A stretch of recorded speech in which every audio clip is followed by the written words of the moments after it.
एक खेती में लगभग अगर उसको सही समय पर कंट्रोल नहीं किया जाए तो लगभग 60 से 70% उत्पादन को डाउन कर देता है।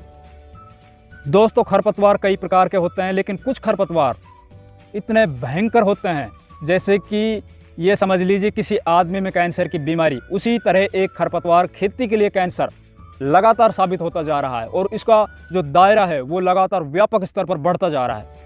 तो आज हम आप लोगों को बताएंगे जो एक खरपतवार है, सबसे खतरनाक खरपतवार है मोथा खरपतवार।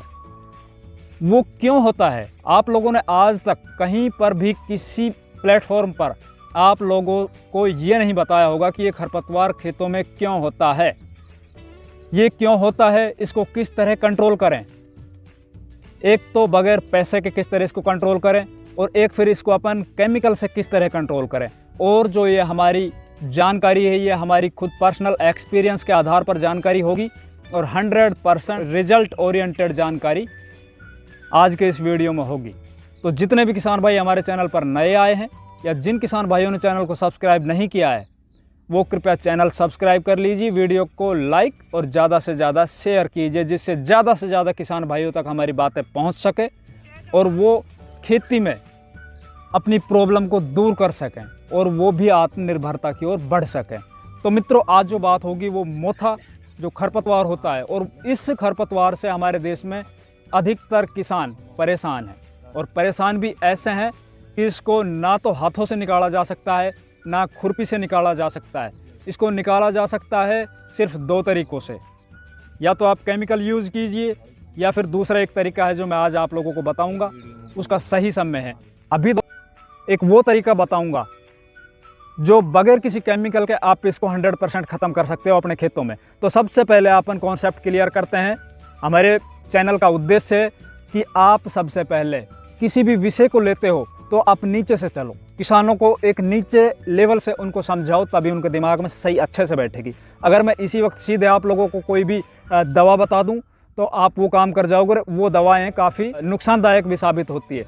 तो देखिए दोस्तों, सबसे पहले ये उन खेतों में सबसे ज़्यादा होता है जिन खेतों में गर्मियों के दिनों में सिंचाई ज़्यादा की जाती है। गर्मियों के दिनों में जहाँ ज़्यादा सिंचाई होगी या लगातार साल के 12 महीने खेतों में लगातार नमी बनी रहेगी, उन खेतों में ये जो खरपतवार है, मोथा खरपतवार है, वो सबसे ज़्यादा पाया जाएगा।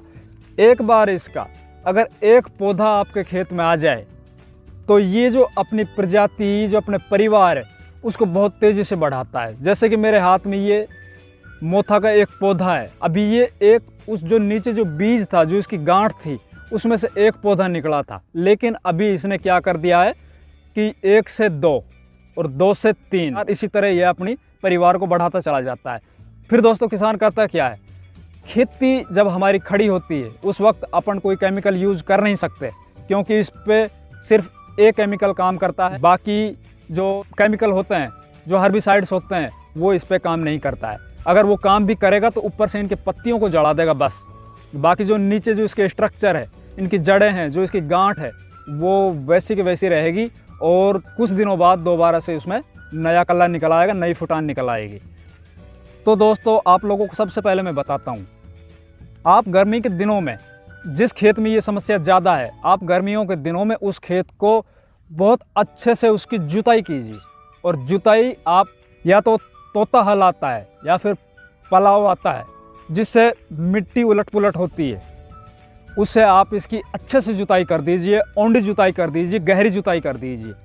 जब वो गहरी जुताई हो जाएगी तो जितने भी इनके जो बीज हैं नीचे ज़मीन में, वो ऊपर आ जाएंगे। और जब मई और जून में जब लगातार गर्म दिन होंगे, जब लगातार लू चलेगी, तो जो बीज है वो सूख जाएंगे।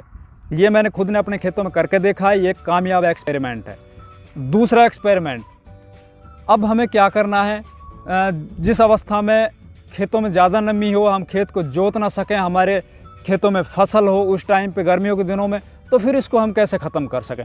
तो दोस्तों, इसके लिए बाज़ार में एक टेक्निकल आता है जिसका नाम है मेरा 71, जिसमें ग्लाइसोफेट 71% एसजी फॉर्म में आता है।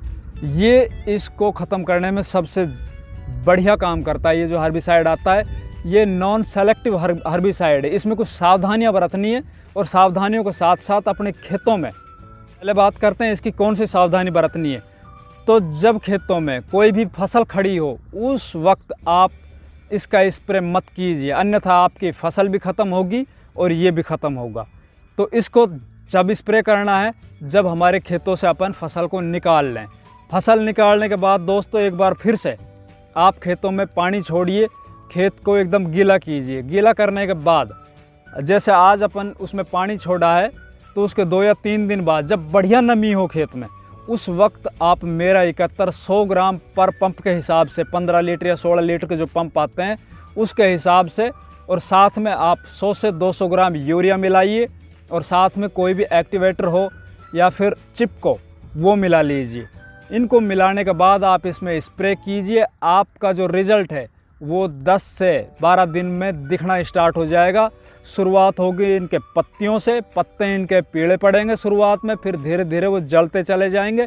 और जो दवा है वो सिस्टेमिक, ये जो हर्बिसाइड है वो सिस्टेमिक काम करता है। इनके पत्तियों पे जाने के बाद वो धीरे धीरे नीचे चलता है और इनकी जड़ों तक उसका असर है वो पहुंच जाता है। तो पहले ऊपर से पीले होने के बाद वो सूखता आएगा, उसके बाद धीरे धीरे वो नीचे तक सूख जाएगा।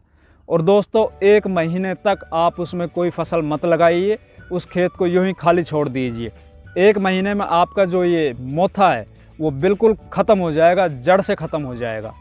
100 ग्राम पर पंप के हिसाब से साथ में 100 से 200 ग्राम यूरिया, या उससे पहले आप अपने खेतों में अच्छी गहरी जुताई कीजिए, खेत की मिट्टी को पलट दीजिए। और फिर जब लू चलेगी तो आपके जितने भी इसके जो गांठें हैं, इसके जो बीज है वो सब सूख जाएगा। तो दोस्तों ये काम अपने खेतों में आप कर लीजिए, निश्चित तौर पे आपके खेतों से ये समस्या है वो दूर हो जाएगी। जानकारी हमारी अच्छी लगे, वीडियो हमारा अच्छा लगे तो दोस्तों चैनल को सब्सक्राइब कीजिए, वीडियो को लाइक और ज़्यादा से ज़्यादा शेयर कीजिए। धन्यवाद।